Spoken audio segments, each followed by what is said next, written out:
नमस्कार बच्चों, स्वागत है आपका Triveni memorial senior secondary school Hindi online classes में। आज हम करेंगे आपकी पाठ्य पुस्तक वसंत भाग 3 में से कक्षा 8 के लिए पाठ 8, इसका नाम है यह सबसे कठिन समय नहीं है।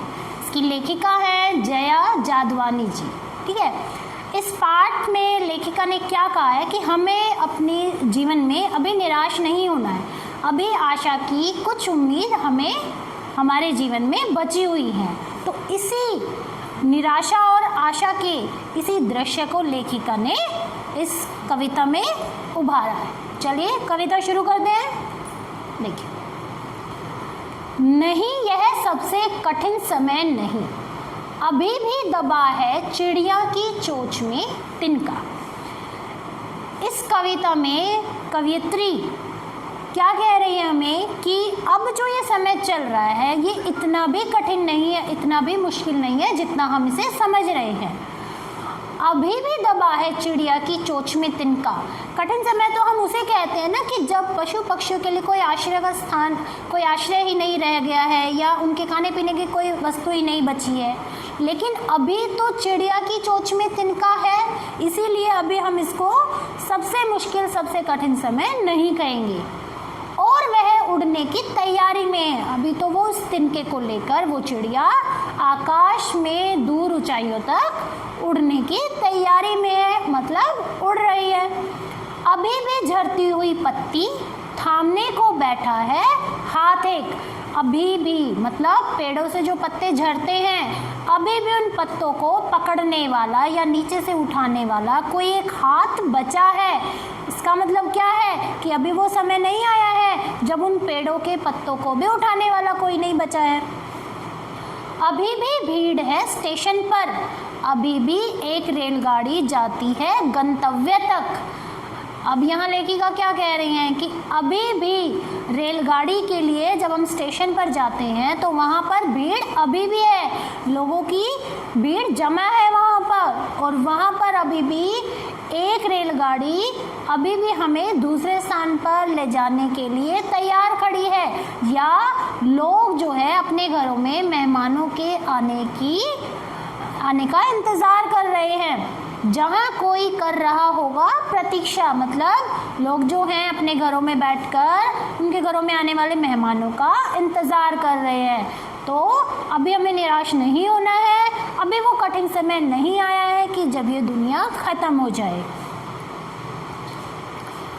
आगे है, अभी भी कहता है कोई किसी को जल्दी आ जाओ कि अब सूरज डूबने का वक्त हो गया। ठीक है, अभी भी जो है हमारे जो शुभ चिंतक हैं, जो हमारी चिंता करते हैं, वो क्या कह रहे हैं हमें कि सूरज डूबने वाला है, संध्या हो गई है, अब तुम घर वापस आ जाओ। क्यों? क्योंकि जब हमें देर हो जाती है तो उन्हें हमारी चिंता होने लगती है। अभी कहा जाता है उस कथा का आखिरी हिस्सा जो बूढ़ी नानी सुना रही सदियों से। अभी तो जो हमारी बूढ़ी दादी और नानियाँ जो हमें कहानी सुनाती हैं, अभी तो वो कहानियाँ भी बची हुई हैं, बच्चे उनको सुनते हैं। तो अभी वो समय नहीं आया है कि वो कहानियाँ भी ख़त्म हो गई हैं। दुनिया के तमाम बच्चों को अभी आती है एक बस, अंतरिक्ष के पार की दुनिया से लाएगी बचे हुए लोगों की खबर। जो दादी और नानी जो कहानियाँ सुनाती हैं, परियों की कहानियाँ सुनाती हैं, उसमें क्या करते हैं बच्चे जो है उन कहानियों को सुनकर उस परियों की दुनिया में ही जाना चाहते हैं। ठीक है, तो वो कह रहे हैं कि अभी तो उस दुनिया में जाना, उस दुनिया के लोगों की, उन परियों की खबर लाना जो है बच्चों के लिए बाकी है। तो अभी वो समय नहीं आया है जब इस दुनिया में हर तरफ निराशा फैल गई है, आशा रह रही है। अभी हमें जीवन में आशा का दामन पकड़ के रखना है, निराश नहीं होना है। नहीं, यह सबसे कठिन समय नहीं है। अर्थात कवित्री यही कहना चाहती है कि लोगों को कैसी भी परिस्थिति आ जाए निराश नहीं होना चाहिए, हमें हमेशा आशावादी बनना चाहिए और परिस्थितियों का सामना करना चाहिए। चलिए अब देखते हैं इस कविता के कुछ कठिन शब्द। देखिए, सबसे पहले है कठिन, मुश्किल, तिनका, लकड़ी का छोटा टुकड़ा। झरती गिरना मतलब पेड़ से झरना या झरना बहता है, कुछ भी हो, झरना जो होता है एक तरह से नीचे गिरना होता है। थामने पकड़ना, रेलगाड़ी ट्रेन। गंतव्य जिस स्थान पर पहुंचना, गंतव्य उसे कहते हैं जहां पर हमें जाना होता है। प्रतीक्षा इंतजार। वक्त समय। कथा कहानी। आखिरी अंतिम। हिस्सा भाग। सदियों पुराने समय से। तमाम बहुत सारे। अंतरिक्ष ब्रह्मांड। खबर समाचार। कठिन मुश्किल। इन शब्दों के अर्थ जो है इनकी सहायता से आप कविता को और अच्छे से समझ पाओगे। चलिए अब आगे करते हैं इसके प्रश्न उत्तर। सबसे पहला प्रश्न है, यह कठिन समय नहीं है, यह बताने के लिए कविता में कौन कौन से तर्क प्रस्तुत किए गए हैं। तो यह बताने के लिए कविता में अनेक तर्क दिए गए हैं, ठीक है, अनेक बातें बताई गई हैं। सबसे पहला है, जैसे अभी भी चिड़िया चोंच में तिनका दबाए उड़ने को तैयार है, क्योंकि वह अपने नीड़ का निर्माण करना चाहती है। नीड़ क्या होता है? घोंसला। मतलब चिड़िया अभी भी अपने मुंह में तिनका दबाकर कहाँ जा रही है?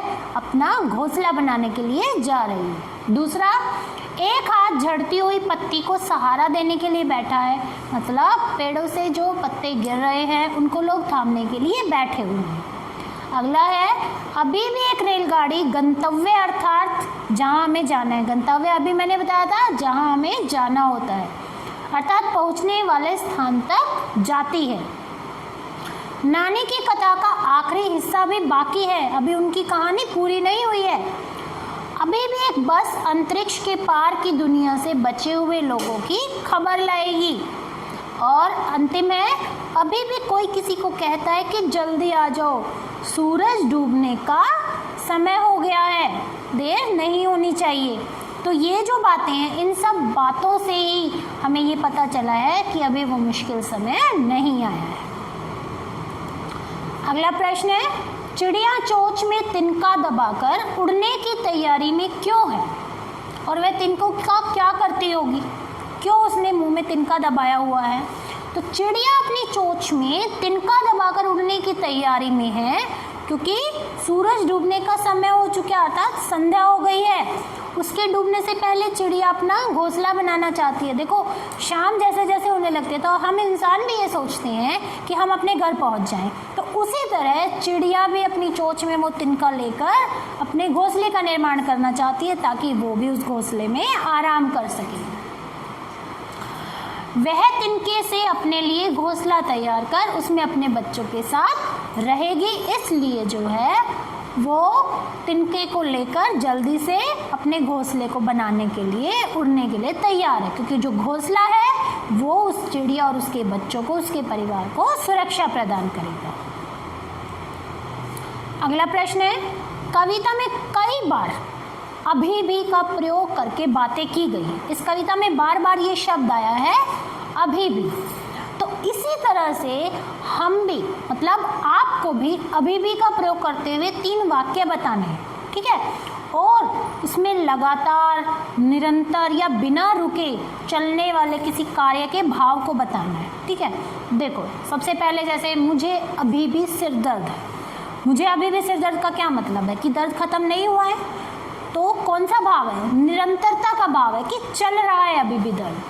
अभी भी गांव में बच्चे कई मील पैदल चलकर स्कूल जाते हैं, यहाँ भी निरंतरता का भाव है। हम अभी भी अंग्रेजी सीख रहे हैं। तीनों वाक्यों में निरंतरता का भाव है, मतलब कार्य खत्म नहीं हुए हैं, वो भी चल रहे हैं।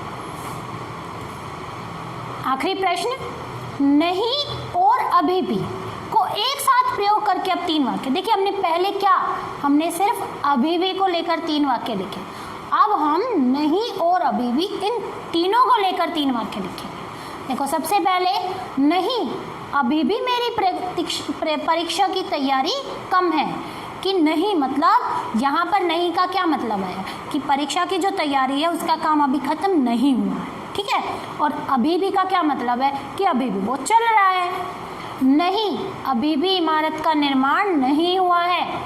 नहीं, अभी भी मेहमान के आने में देर है। मतलब इन सब में क्या दिया गया है कि नहीं, वो काम खत्म नहीं हुआ है और अभी वो चल रहा है। तो अभी भी निरंतर चलने वाली प्रक्रिया का बोध कराता है तथा नहीं से कार्य न होने का पता चलता है। यहाँ पर आपका ये पाठ शब्द अर्थ और प्रश्न उत्तर खत्म होते हैं। इससे अगला पाठ हम अगली वीडियो में करेंगे।